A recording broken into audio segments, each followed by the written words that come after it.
آپ نے ابھی ایک بات کی کہ کچھ ایسے نکات ہیں جہاں پوری قوم کو ایک مفاہمت چاہیے، ایک نیشنل کنسنسس چاہیے. وہ 3-4 کون سے نکات ہوں گے جہاں پوری قوم اکٹھی ہو جائے کہ یہ ہمارے 3 بنیادی نکات ہیں؟ پہلا نقطہ یہ کہ پاکستان میں ایک آئینی نظام ہوگا. ہم نے مل بیٹھ کے ایک متفقہ آئینی نظام پہ متفق ہونا ہے. یہ دنیا کا قانون ہے. ہم دنیا سے تجرید میں نہیں رہ سکتے. کہا جا رہا ہے کہ پاکستان ڈیموکریسی کے لیے فٹ نہیں ہے. ہم بتدریج یہ غلط ہے. یہ ملک سے بالکل غداری کے متعارف والی بات ہے. ہم پڑھے لکھے لوگ ہیں. ہم وہ سب کچھ کر سکتے ہیں جو ہمارے پڑوس میں لوگ کر سکتے ہیں. جو دنیا کے لوگ کر سکتے ہیں پاکستان کے لوگ کر سکتے ہیں.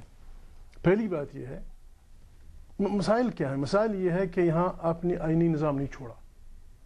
جسٹس منیر سے لے کر اب تک آئین نظریہ ضرورت، نظریہ افادیت، نظریہ پتہ نہیں کیا. اس کا نتیجہ کیا ہوا کہ بس آج اس میں ہماری ملٹری ذمہ وار ہے. سب سے بڑی ذمہ واری ملٹری پہ ہے. یہ نہیں ہے کہ ہماری فوج صرف ہمارے پاس فوج ہے. اور بعض دانشوروں کو میں دانشور کہتا ہوں. بعض دانشور یہ کہتے ہیں طاقت کے یہ 3-4 پلرز ہیں. No wrong. اگر فوج پلر ہے تو اس فوج کو امریکہ میں بھی پلر ہونا چاہیے تھا. اگر فوج طاقت کا پلر ہے اس کو برطانیہ میں بھی ہونا چاہیے تھا. اس کو کسی فرانس میں بھی ہونا چاہیے تھا. کسی اور ملک میں بھی ہونا.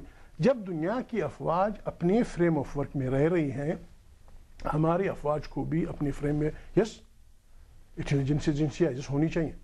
ہمارے ملک کی انٹیلیجنسیاں جس طرح دنیا کی ہیں، خدا کرے کہ ہماری ایجنسیاں CIA سے بھی بہترین ایجنسی ہو.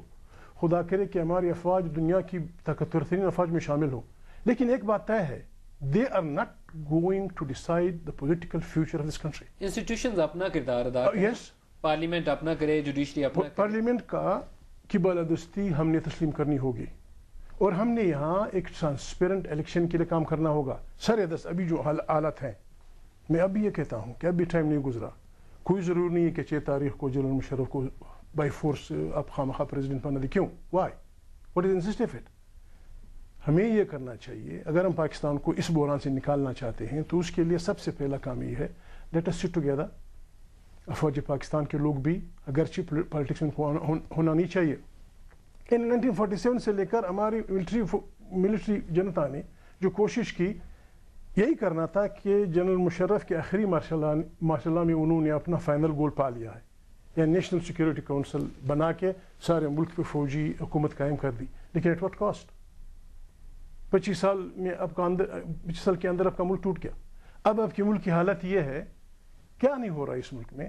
یعنی جو آدمی اصولوں کی بات کرتا ہے اس کو برا بلا سمجھا جاتا ہے. جو آئین کے بالادستی کی بات کرتا ہے اسے غلط سمجھا جاتا ہے. جو اپنی وفاداریاں بیچتا ہے، آپ کے لیے غلط ووٹ ڈھونڈتا ہے، وہ پاکستان کا چاچا بن جاتا ہے. اچھا، ایک چیز میں پوچھوں گا کہ ہمارے ہی لوگوں کے ووٹوں سے بنی ہوئی اسی پارلیمنٹ نے 17ویں ترمیم پاس کر کے پریزیڈنٹ کو یونیفارم سمیت وہ رول ادا کیا جو کسی بھی دنیا کی اور الیکٹڈ پارلیمنٹ میں شاید یہ کام نہ ہوتا. ہماری پارلیمنٹ نے ہی وہ کام کیا. ذمہ داری پارلیمنٹ نے بھی تو اپنی یہ کون سی کیسی پارلیمنٹ؟ کہاں کی پارلیمنٹ؟ Rubber stamp parliament.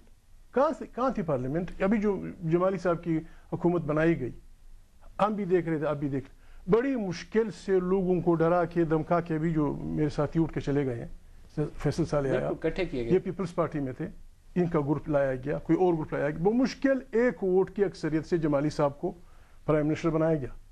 جمالی صاحب کو پرائم منسٹر بنانے کا تک کیا تھا؟ ان کو اپنے صوبے کے لوگوں نے ووٹ نہیں دیا. He was not the leader of a political party. اس قسم کی جب آپ باتیں کریں گے تو اس کا نتیجہ یہ ہوگا جو ہو رہا ہے. بات یہ ہے ہمیں فوراً اب ایک انٹریم گورنمنٹ پہ متفق ہونا چاہیے. وہ انٹریم گورنمنٹ کس قسم کی ہونی چاہیے؟ وہ انٹریم گورنمنٹ نہ تو اپوزیشن کی ہو نہ سرکار کی ہو، یعنی Musharraf and us group.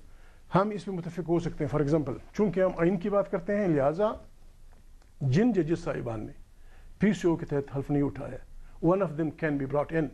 Justice وجود الدین از anybody. وہ 4-5 جو ججز ہیں جنہوں نے PCO کے تحت حلف نہیں اٹھایا ان کے تحت ایک انٹریم گورنمنٹ بنائی جائے. وہ انٹریم گورنمنٹ فوراً اسی وقت within 20 days within 2 weeks ایک گول میز کانفرنس بلائے تمام ملک کی، irrespective of party affiliation. دانشور بھی اس میں ہوں، عالم فاضل لوگ بھی ہوں. جو ہمارے ملک کو مسائل درپیش ہیں وہ مسائل ان کے درمیان رکھے، ان کے پاس لوگ آئیں گے. اگر مشرف صاحب بلائیں گا نہیں آئے گا. چاہے وہ اس بی بی بے نظیر کے درمیان ان کی کمپرومائز ہو یا نہ ہو، ایون اگر نواز شریف بھی شامل ہو جائیں. بات یہ ہے ایک ایسی حکومت بنائی جائے جس کے تحت ہم ایک گولڈنس کانفرنس بلائیں، وہ انٹریم گورنمنٹ پھر ایک انڈیپینڈنٹ الیکشن کمیشن بنائے، اس کو اختیارات ہے ایڈمنسٹریٹو جس طرح انڈیا میں ہے، جس دوسرے ملکوں میں ہے، پھر ہم متفقہ طور پہ ایک لاہے عمل تک پہنچے. ایک بریک قریب آ گئی ہے، میں اس کے اوپر زیادہ ڈیٹیل بریک سے بعد اور آپ سے لیتا ہوں. ناظرین ہمارے ساتھ رہے گا. محمود خان اچکزئی صاحب بڑی ایک وہ فکر انگیز گفتگو کر رہے ہیں. میں اس لیے ان سے سوال بھی نہیں کرتا کہ آپ کے حائل نہ ہو جائیں درمیان میں. ایک شارٹ بریک لیتے ہیں. ناظرین ہم بات کر رہے ہیں محمود خان اچکزئی، چیئرمین پختونخوا ملی عوامی پارٹی، اور انہوں نے بریک میں جانے سے پہلے ذکر کیا کہ ایک ایسی نگراں حکومت لائی جائے جو بیٹھ کر پاکستان کی آئندہ کی راہ متعین کر سکے. وہ آئندہ کی راہ کیا ہونی چاہیے محمود صاحب؟ ملک صاحب بات یہ میں پہلے اس کا چکا ہوں، یہ کسل کو میں ریاست ہے. لوگ کہہ رہے ہیں بلوچستان میں بغاوت ہے یا بلوچ بغاوت کر رہے ہیں، لوگ کہہ رہے ہیں فاٹا میں یہ ہو رہا ہے. بات یہ ہے کہ ہمارا رویہ کیا ہے.